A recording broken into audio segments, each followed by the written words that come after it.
Hey guys, this is just a video looking at a few different City Arctic sets over the years. We actually had the first City Arctic sets in the early 2000s, and those guys had similar designs. They still had the blue hoodie with the white ruffles, and they had some orange in them too. They were a bit more colorful and less realistic, but such were the times. I want to say that LEGO City Arctic is absolutely fabulous. I do like the underwater exploratory sets as well, but I feel that maybe they have diminished over the years. The earlier sets I felt were better, or at least I liked them more, the underwater exploration sets. But I feel like Arctic has not lost its touch at all through all the years, and we have the very largest city ship, which is, if you saw in my review video, it's actually two ships together, and it can be lifted with one hand, but two holes.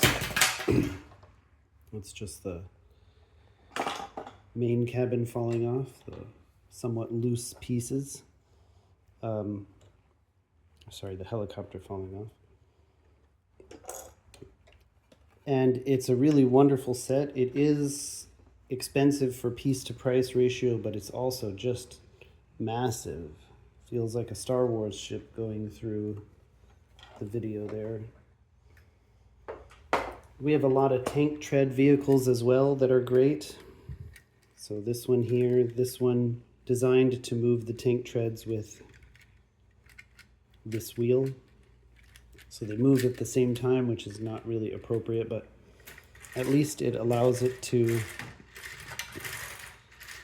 be very pushable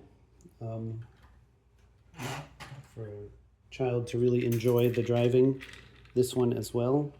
Although they look similar, they're of different years. And great figures.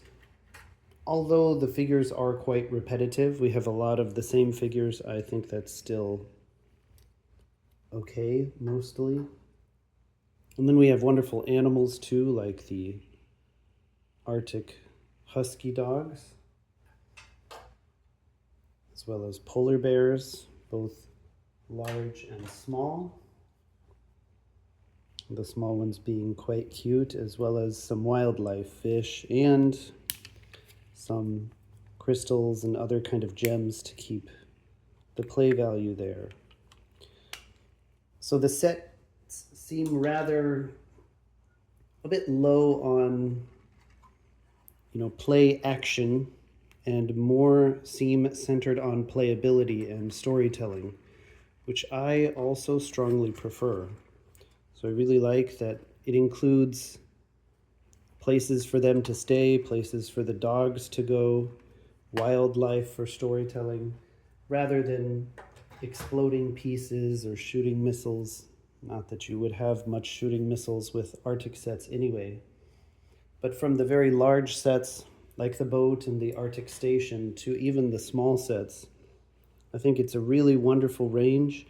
It's hard to say that this set, for its price, is worse than the large set, which usually can be said about Lego sets. Usually if you buy only one Lego set of the theme, I would strongly recommend to generally go with one of the largest or the $100 range large set. Sometimes the largest sets are, for example, like the Monster Hunters. The largest set is the Mansion, which is maybe not the best set. I think the Castle, which is around $100, was the best set of that theme. But the other reason for making this video, and what I want to get out on, is that the color scheme, the standard of set creation, the level of the set are very consistent. Even the color is consistent throughout the years, but the symbol has changed 3 times, in even these modern ones. So ignoring the ones from early 2000s, we have the ones where my nephew pointed out that they combine with underwater to have the same symbol that's here.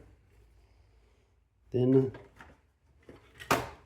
also here, as you can see, and on this tractor, which are very similar and of both excellent quality, we have the different symbol. This one is the previous Arctic symbol. And if we go even further back, a little bit over 10 years or so, we have this symbol. So we have 3 different Arctic symbols. So this is the one thing they seemed to be rather inconsistent on. I really don't mind. Sometimes I can only tell the age of the set via the symbol. The quality is really excellent. Let me know if you agree or disagree, or if you like underwater more. Let me know why in the comments. And I will see you guys in the next video. Thanks for watching.